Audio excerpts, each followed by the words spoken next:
নমস্কার, আমি রিজু। একটা ট্রেন্ডিং টপিক নিয়ে আজকে এলাম, যেটা নিয়ে না কথা বললেই নয়। আপনারা সবাই ইতিমধ্যে জানেন যে অতি বেশি কথা বলা ভরতপুরের তৃণমূল কংগ্রেসের বিধায়ক হুমায়ুন কবিরকে তৃণমূল কংগ্রেস সাসপেন্ড করেছে। কেন সাসপেন্ড করেছে? কারণ তৃণমূল কংগ্রেসের স্লোগান হচ্ছে মা মাটি মানুষ। তৃণমূল কংগ্রেস মানুষের দল। তৃণমূল কংগ্রেস বাংলার মনীষীদের কে মাথায় রেখে, বাংলার মনীষীদের সামনে রেখে তৃণমূল কংগ্রেস তার রাজনীতি করে। তৃণমূল কংগ্রেস বিশ্বাস করে স্বামীজির সেই কথায়, জীবে প্রেম করে যেই জন সেই জন সেবিছে ঈশ্বর।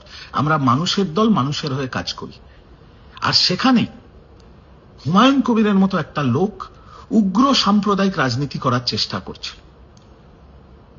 উগ্র সাম্প্রদায়িক রাজনীতি, ধর্মীয় মেরুকরণ করে বাংলায় অশান্তি করার চেষ্টা করছিল, মুর্শিদাবাদে অশান্তি লাগানোর চেষ্টা করছিল।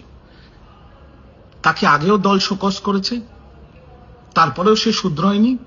আর যখন সকল তথ্য প্রমাণ দলের কাছে সামনে এসেছে যে এই হুমায়ুন কবির, এই ব্যক্তি উগ্র সাম্প্রদায়িক রাজনীতি করে বিজেপির দালালি করছে, বিজেপিকে ফায়দা করিয়ে দেওয়ার চেষ্টা করছে, শান্ত মুর্শিদাবাদকে অশান্ত করার চেষ্টা করছে, তখন দল কবিরকে দল থেকে সাসপেন্ড করেছে।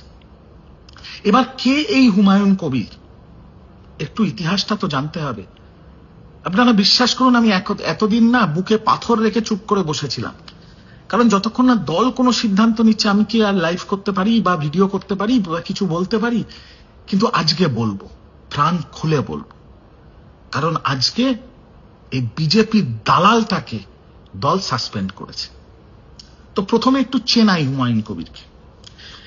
2019 সালের ইকোনমিক টাইমসের একটা আর্টিকেল,